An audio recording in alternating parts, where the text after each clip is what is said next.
सभी को मेरा नमस्कार। मैं Bhavna Sharma, assistant professor, department of geography, government college Bichhiwara से। जैसा कि आप सभी को पता है कि अभी राजस्थान ही नहीं, भारत ही नहीं बल्कि पूरा विश्व कोरोना संकट से जूझ रहा है। तो ऐसी परिस्थिति में कॉलेजेस में रेगुलर क्लासेस लेना संभव नहीं है। तो इसी के सॉल्यूशन के तौर पे हमने ये ऑनलाइन लेक्चर्स की सीरीज स्टार्ट करी है। तो आपका जो ग्रेजुएशन का सिलेबस है वो टॉपिक वाइज ऑनलाइन ही डिस्कस किया जाएगा और इसके साथ में आपको नोट्स भी प्रोवाइड कराए जाएंगे और आपसे क्वेश्चंस भी पूछे जाएंगे जिनके आंसर आपको देने होंगे। तो चलिए आइए स्टार्ट करते हैं। सबसे पहले हम डिस्कस करते हैं BA third year. BA third year में आपके दो पेपर हैं। एक पेपर है ज्योग्राफी ऑफ इंडिया और सेकेंड पेपर है ज्योग्राफी ऑफ राजस्थान। तो सबसे पहले ज्योग्राफी ऑफ राजस्थान। ज्योग्राफी हम पढ़ते क्यों हैं? हमारी आंखों के सामने चारों तरफ हम जो भी कुछ देखते हैं हम उसको ज्योग्राफी से कोरिलेट कर सकते हैं।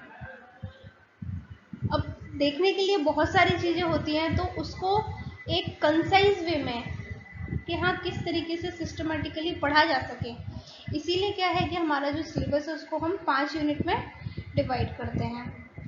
तो 5 यूनिट में देखिए, फर्स्ट यूनिट है आपकी, उसमें फर्स्ट टॉपिक है Rajasthan in the context of India, diversity and unity, history of emergence.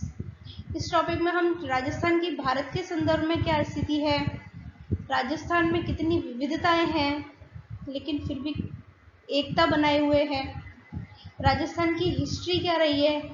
History मतलब कि राजस्थान का जो वर्तमान स्वरूप है वो किस तरीके से डेवलप हुआ है, राजस्थान की सिचुएशन, अवस्थिति क्या है, स्थिति क्या है, कितने अक्षांशीय देशांतरीय विस्तार पे स्थित है, किस किस प्रकार की विविधताएं हैं, ये सब कुछ हम इसमें डिस्कस करेंगे। उसके बाद है geological structure and formation of the state. Geological structure मतलब भूगर्भिक संरचना, किसी भी क्षेत्र की भूगर्भिक संरचना। एंड फॉर्मेशन, आज से अरबों करोड़ों वर्ष पहले किस तरीके से राजस्थान का निर्माण हुआ है, किस तरीके की चट्टानें और क्यों उस तरीके की चट्टानें पर्टिकुलर उसी एरिया में पाई गई हैं। तो इस सब का अध्ययन हम इसमें करते हैं। एक तरीके से ये पूरी ज्योग्राफी का बेस बनता है जियोलॉजिकल स्ट्रक्चर। इसी से क्या है कि जो फिजिकल फीचर है, जो भौतिक प्रदेश है या फिर जो प्राकृतिक वनस्पति है या फिर प्राकृतिक संसाधन है, वो सभी इसी से निर्धारित होते हैं कि वहाँ की जियोलॉजी कैसी है। तो इसीलिए ये बहुत महत्वपूर्ण है। उसके बाद में है relief features and physiographic region, drainage characteristics. Relief features and physiographic region, इसका मतलब है कि राजस्थान में उच्चावच जो है वो किस प्रकार का पाया जाता है, कौन से क्षेत्र में किस प्रकार का उच्चावच है कि भाई कहीं पे पर्वत हैं, कहीं पे पहाड़ हैं, कहीं पे मैदान है, कहीं पे मरुस्थल है। तो वो सब कुछ हम यहाँ पे पढ़ेंगे। तो इसको फिजियोग्राफिक रीजन का मतलब यही है कि राजस्थान को कितने भौतिक प्रदेशों में बांटा गया और उन सब भौतिक प्रदेशों की क्या क्या विशेषताएं हैं। ड्रेनेज कैरेक्टरिस्टिक्स में जो राजस्थान की नदियां हैं, झीलें हैं, किस प्रकार की नदियां हैं, उनकी क्या विशेषताएं हैं, वो सारा कुछ अध्ययन हम ड्रेनेज कैरेक्टरिस्टिक्स में करेंगे। उसके बाद में है the monsoon rhythm and weather condition, climatic region, climate and man.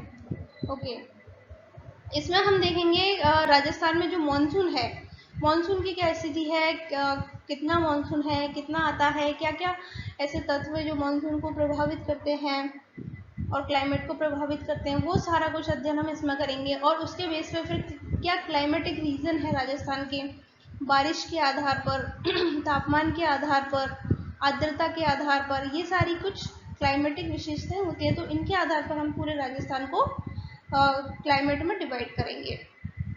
Next है अपना vegetation, forest and soil types. Vegetation मतलब प्राकृतिक वनस्पति, तो कौन से एरिया में किस प्रकार की वनस्पति पाई जाती है। फॉरेस्ट, कहाँ कहाँ पे जंगल हैं और किस प्रकार के जंगल हैं, वहाँ पे कौन कौन सी वनस्पति है, सॉइल टाइप किस एरिया में किस प्रकार की मिट्टी है, फिर मिट्टी की विशेषताएं क्या है, वहाँ पे कौन सी चीज उपजाऊ है, कौन सी अनुपजाऊ है, वो सारा कुछ अध्ययन हम इसमें करेंगे। ये आपकी कंप्लीट है फर्स्ट यूनिट। अब आगे आते हैं यूनिट सेकंड पे। यूनिट सेकंड में है distribution of population status factors and implications. इसमें हम जो राजस्थान की जनसंख्या उसके बारे में अध्ययन करेंगे, क्या स्टेटस है, कहाँ पे, अच्छा, population characteristic, gender, literacy and work force. Population मतलब जनसंख्या कितनी है, जनसंख्या घनत्व कितना है, लिंगानुपात कितना है, साक्षरता क्या है, रीजन वाइज मतलब डिस्ट्रिक्ट वाइज कौन से एरिया में कम है तो क्यों है, वो सारा कुछ अध्ययन हम इसमें करेंगे। मतलब जनसंख्या से रिलेटेड जो भी कुछ अध्ययन है वो इसमें किया जाएगा। उसके बाद है अर्बनाइजेशन एंड माइग्रेशन।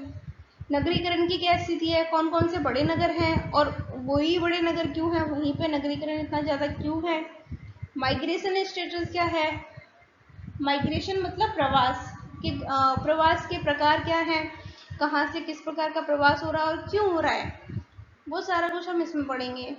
नेक्स्ट है tribal population composition, concentration and principal tribal groups, population growth and associated problems. अच्छा, इसमें हम पढ़ेंगे जो राजस्थान की मेजर ट्राइब है, जो जनजातियां हैं, मुख्य जो जनजाति राजस्थान की, उसके बारे में पढ़ेंगे। उनका कंपोजिशन, कंसंट्रेशन कहाँ कहाँ पे पाई जाती है। जैसे हमारे यहाँ पे प्रमुख रूप से मीणा है, भील है, गरासिया है, सहरिया है, ये प्रमुख कुछ जनजातियां हैं, तो इनके बारे में हम अध्ययन करेंगे। उसके बाद में थर्ड यूनिट है agriculture and economy of Rajasthan. इसमें राजस्थान की पूरी एग्रीकल्चर के बारे में है कि कहाँ पे कौन कौन सी फसलें उगाई जाती हैं क्लाइमेट के अकॉर्डिंग। जैसा कि हमें पता है कि राजस्थान जो है शुष्क मरुस्थलीय प्रदेश है, लेकिन फिर भी जो पर्टिकुलर रीजन है कि जहाँ पे ज़्यादा बारिश होती है तो वहाँ कौन सी फसल उगाई जाती है। इकोनॉमी ऑफ राजस्थान की भी, राजस्थान की अर्थव्यवस्था है वो किन तत्वों से प्रभावित होती है और राजस्थान की इकोनॉमी में योगदान देने वाले कौन कौन से बड़े सेक्टर हैं। Cropping pattern details study of bajra, makka, maize makka, wheat, pulses and oil seed crops.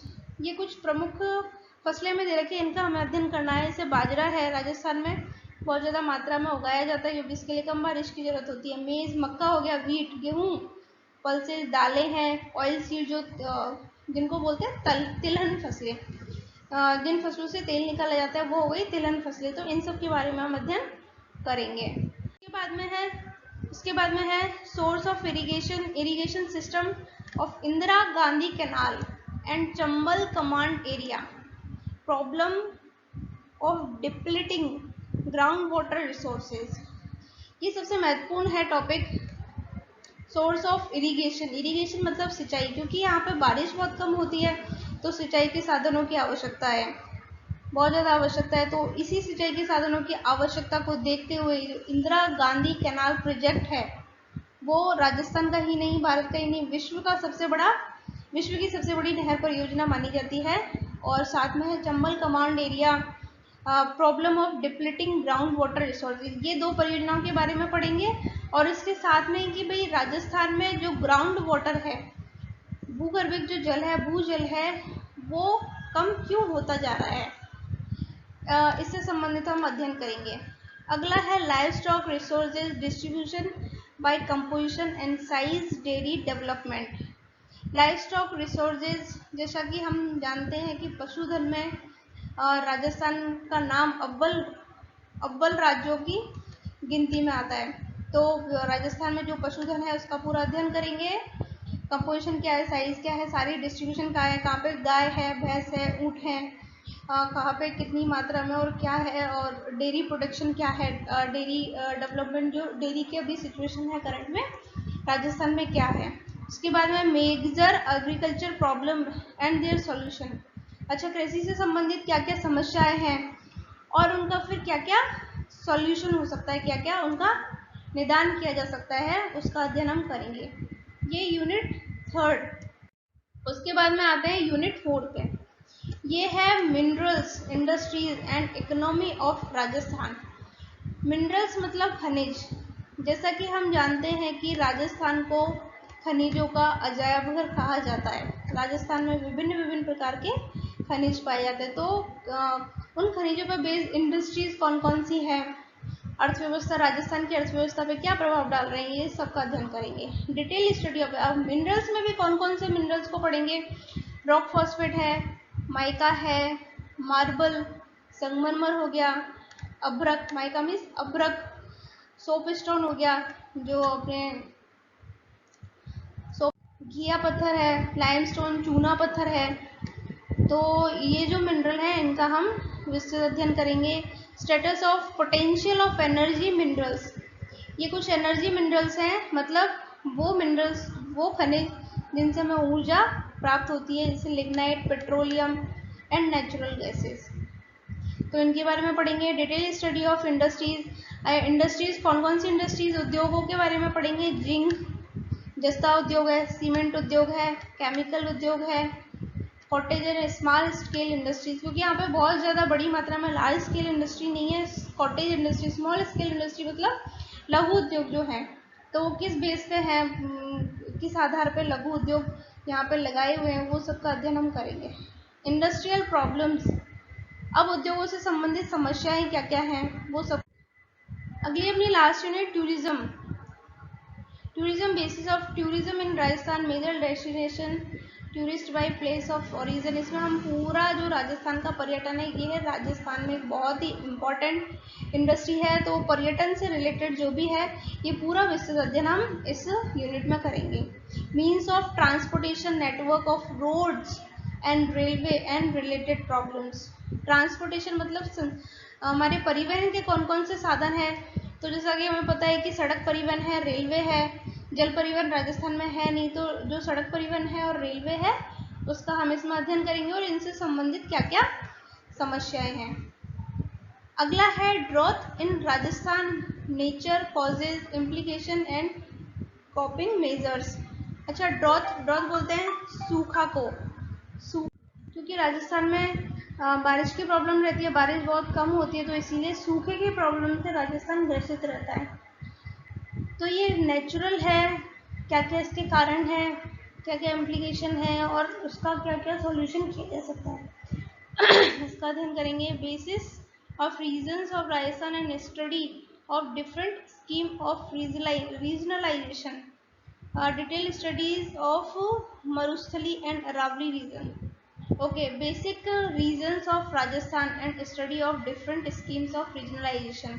ये एक प्रादेशिक डेवलपमेंट का एक मॉडल होता है किसी भी एरिया के डेवलपमेंट के लिए। जैसे हम फर्स्ट यूनिट में पढ़ेंगे कि राजस्थान के प्रमुख भौतिक विभाग कौन कौन से हैं, तो उन भौतिक विभागों के आधार पे ही पूरे जो राज्य है या फिर पूरा देश है उसको रीजन्स में बांट दिया जाता है प्रमुख प्रमुख विशेषताओं के आधार पर, और फिर उनके डेवलपमेंट का एक मॉडल बनाया जाता है। तो अपना जो रीजन है, मरुस्थली रीजन है, अरावली रीजन है, और भी कौन कौन से रीजन है, तो उनके डेवलपमेंट के लिए क्या क्या योजनाएं बनाई गई हैं और किस तरीके से इनका डेवलपमेंट किया जाएगा, उस सभी का अध्ययन हम इसमें करेंगे। ये जो सिलेबस है वो केवल BA या फिर MA, UG या PG के लिए नहीं, जो हमारे कॉम्पिटिटिव एग्जाम है उनके लिए भी बहुत ज़्यादा यूजफुल है। कोई भी एग्ज़ाम हो, RBC का, RAS से लेके या फिर LDC है, पटवारी है, जो भी एग्ज़ाम है उनमें सब में राजस्थान ज्योग्राफी GK में पूछी जाती है। तो उसका सिलेबस ऑलमोस्ट यही होता है। तो हम पूरे सिलेबस को उसी तरीके से पढ़ेंगे जिससे आप कंपटीशन एग्ज़ाम की भी प्रिपरेशन आपकी साथ में हो जाए, प्लस साथ में जो डिटेल स्टडी जो कोर्स के लिए आपको चाहिए एग्ज़ाम के लिए, वो भी इजीली हो जाए। तो ये सिलेबस है। अब आने वाली क्लास में हम टॉपिक वाइज टॉपिक इसको पूरे को डिस्कस करेंगे। Thank you.